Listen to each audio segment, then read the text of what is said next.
পাঞ্জাব হরিয়ানা সীমান্তে আন্দোলনরত কৃষকদের উপর পুলিশের আক্রমণের অভিযোগ।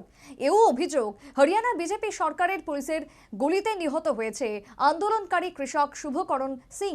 এর প্রতিবাদে শুক্রবার দেশব্যাপী কালো দিবস পালন করল সংযুক্ত কিষাণ মোর্চা সহ বিভিন্ন বামপন্থী সংগঠন। দরজায় কড়া নাড়ছে লোকসভা নির্বাচন। আর এই নির্বাচনের প্রাক্কালে চলতি মাসের প্রথম সপ্তাহ থেকে ফের শুরু হয়েছে কৃষক আন্দোলন। পাঞ্জাব হরিয়ানা সীমান্তে দিল্লির উদ্দেশ্যে আন্দোলনরত সেখানকার কৃষকরা। এদিকে প্রশাসন আন্দোলনরত কৃষকদের দিল্লি যাত্রা রোধ করতে কঠোর ব্যবস্থা নিয়েছে।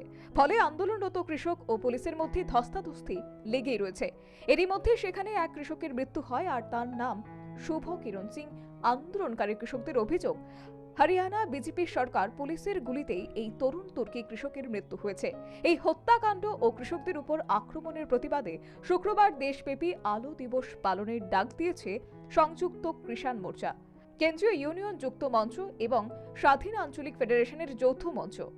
আন্দোলনরত কৃষকদের এই আহ্বানকে সংহতি জানিয়ে শুক্রবার রাজধানীতে পথে নেমেছে বিভিন্ন বামপন্থী সংগঠন সমূহ।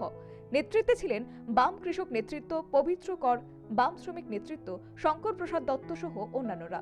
আসক্ত কৃষকরা তারা দিল্লি অভিমুখে যখন রওনা দিয়েছেন, তাদের উপর বর্বরচিত আক্রমণ হয় এবং তাতে পাঞ্জাবের ভাতিন্দা জেলার সন্তান যুব কৃষক শুভকরণ সিং তিনি পুলিশের বুলেটের আঘাতে নিহত হন।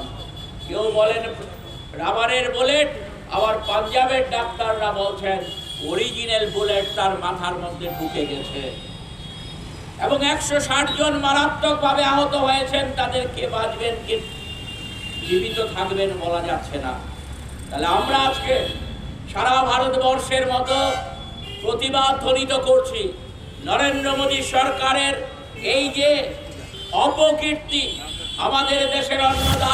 বাম শ্রমিক নেতৃত্ব শঙ্কর প্রসাদ দত্ত আরও বলেন, দেশের প্রখ্যাত কৃষি বিজ্ঞানী MS স্বামীনাথন কৃষকদের জন্য সুনির্দিষ্ট প্রস্তাব দিয়েছিলেন সরকারের নিকট, কিন্তু কেন্দ্রীয় বিজেপি সরকার আজ পর্যন্ত সংশ্লিষ্ট প্রস্তাব গ্রহণ করেনি।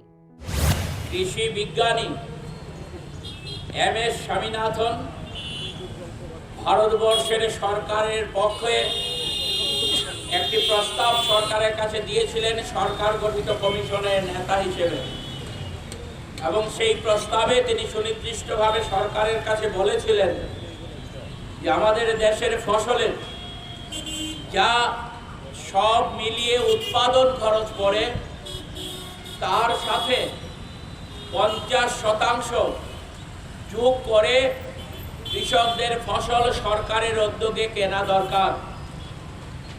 কিন্তু কেন্দ্রের বিজেপি সরকার মুখে অনেক কথা বললে পরেও এখনো পর্যন্ত এই দাবি কেন্দ্রের বিজেপি সরকার মানেনি।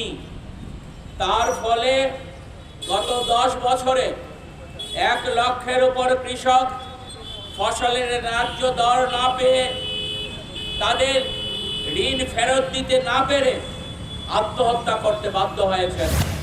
কৃষক আন্দোলনের প্রতি সমর্থন জানিয়ে বামপন্থীদের এদিনকার সংশ্লিষ্ট কর্মসূচিতে বক্তব্য রাখতে গিয়ে বাম কৃষক নেতা পবিত্র কর কেন্দ্রের বিজেপি সরকারের বিরুদ্ধে সম্মোহ ক্ষোভ উগরে দেন। সেই সাথে বলেন, দেশের কৃষকদের ন্যায্য অধিকার আদায়ের জন্য কৃষকদের সাথে রাজ্যের বামপন্থী সংগঠনগুলি আছে এবং আগামী দিনেও থাকবে।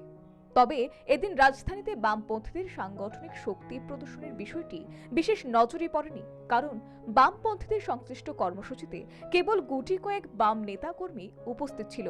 আর এই যদি চিত্র হয়, তাহলে দেশের কৃষক আন্দোলনকে সামনে রেখে বামেরা রাজ্য রাজনৈতিক ইস্যু কতখানি তৈরি করতে পারবে বা সংশ্লিষ্ট বিষয় নিয়ে রাজ্যের ভোটারদের মনে রেখাপাত করতে পারবে, তো তা অবশ্য সময়ই বলবে।